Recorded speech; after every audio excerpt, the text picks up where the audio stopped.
കൂടുതൽ ടെക് വീഡിയോകൾക്കായി ഈ ചാനൽ സബ്സ്ക്രൈബ് ചെയ്യൂ. ചാനൽ അപ്ഡേറ്റ്സ് അപ്പോൾ തന്നെ അറിയാൻ വേണ്ടി ബെൽ ഐക്കൺ ക്ലിക്ക് ചെയ്യൂ. Hi all, welcome to tech Malayalam. Tech മലയാളത്തിൽ ഇന്ന് ഞങ്ങൾ വന്നിട്ടുള്ളത് വളരെ യൂസ്ഫുൾ ആയിട്ടുള്ള ഒരു കാര്യം പറഞ്ഞു തരാൻ വേണ്ടിയിട്ടാണ്. നമ്മുടെ എല്ലാവരുടെയും കൂടുതൽ ബാങ്കിങ് ട്രാൻസാക്ഷൻസ് ഇപ്പം നടക്കുന്നത് മൊബൈൽ ഫോൺ വഴിയാണ്. നമ്മുടെ OTP പാസ്വേഡ്സ് ആയിക്കോട്ടെ, അതേപോലെ തന്നെ ഓൺലൈൻ ട്രാൻസാക്ഷൻസ്, പിന്നെ ഏതെങ്കിലും ബാങ്കിൽ അക്കൗണ്ടിൽ പൈസ വന്നാലും ക്രെഡിറ്റ് ആയാലും ഡെബിറ്റ് ആയാലും ഒക്കെ നമ്മുടെ ഫോണിലേക്ക് മെസ്സേജ് വരും. ഇപ്പൊ ലേറ്റസ്റ്റ് ആയിട്ട് ഒരു ന്യൂസ് പുറത്തു വന്നിട്ടുണ്ട്. അതിൽ ഇങ്ങനെയാണ് പറയുന്നത്, നമ്മുടെ രാജ്യത്തിലെ ഇന്ത്യയിലെ പ്രമുഖ ബാങ്ക് സ്ഥാപനങ്ങളുടെ ആപ്ലിക്കേഷൻസിലെല്ലാം തന്നെ നമ്മൾ അപ്ലോഡ് ചെയ്യുന്ന അല്ലെങ്കിൽ നമ്മളുമായിട്ട് ബന്ധപ്പെട്ടിട്ടുള്ള പല ഡാറ്റാസും ചോർത്തപ്പെടുന്നുണ്ട്. അതിന് വേണ്ടിയിട്ട് ഒരു മാൽവെയർ ഫോം ചെയ്തിട്ടുണ്ട് എന്നുള്ളതാണ്.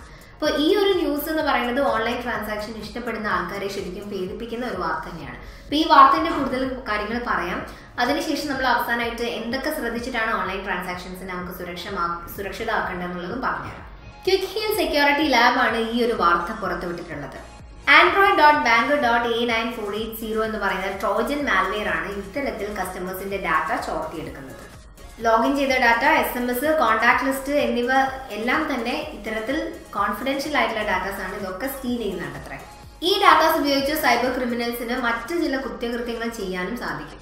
232 ബാങ്കിങ് ആപ്ലിക്കേഷൻസ് ആണ് ഈ ഒരു മാൽവെയറിന്റെ പിടിയിലകപ്പെട്ടിട്ടുള്ളത്.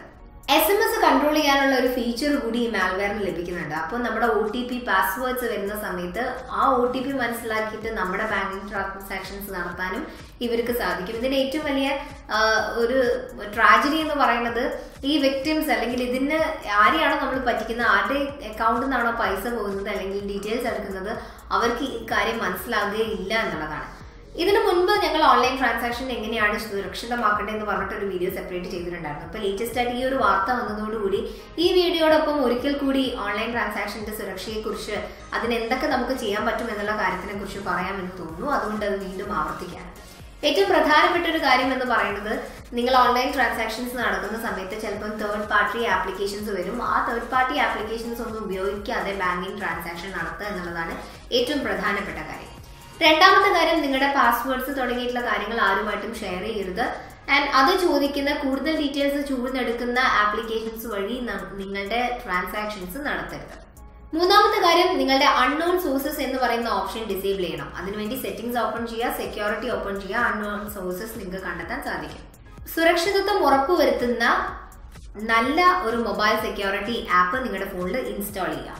സോഫ്റ്റ്വെയർ അപ്ഡേറ്റ്സ് വരുന്ന സമയത്ത് നിങ്ങളുടെ ഫോണിനെ അപ്ഡേറ്റ് ചെയ്യാൻ വേണ്ടി മറക്കരുത്. ഗൂഗിൾ പ്ലേ സ്റ്റോറിൽ ഒരുപാട് ആപ്ലിക്കേഷൻസ് അവൈലബിൾ ആണ്. നമ്മൾ പല ആപ്ലിക്കേഷൻസും അതിന്റെ യൂസേജ് അനുസരിച്ച് ചെയ്യാറുണ്ട്. കൗതുകത്തിനും നമ്മൾ ആപ്ലിക്കേഷൻസ് ഡൗൺലോഡ് ചെയ്യും. അതേപോലെ തന്നെ യൂസ്ഫുൾ ആണ് എന്ന് തോന്നുന്ന സമയത്ത് നമ്മൾ അങ്ങനെയും പല ആപ്ലിക്കേഷൻസ് ഡൗൺലോഡ് ചെയ്ത് ഇൻസ്റ്റാൾ ചെയ്ത് യൂസ് ചെയ്യാറുണ്ട്.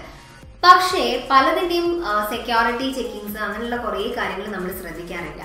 എന്തിനൊക്കെയാണ് പെർമിഷൻ കൊടുക്കുന്നത് തുടങ്ങിയിട്ടുള്ള കാര്യങ്ങൾ ചെക്ക് ചെയ്തതിന് ശേഷം മാത്രം ആവശ്യമുള്ള ആപ്ലിക്കേഷൻസ് മാത്രം ഫോണിൽ ഡൗൺലോഡ് ചെയ്യാം.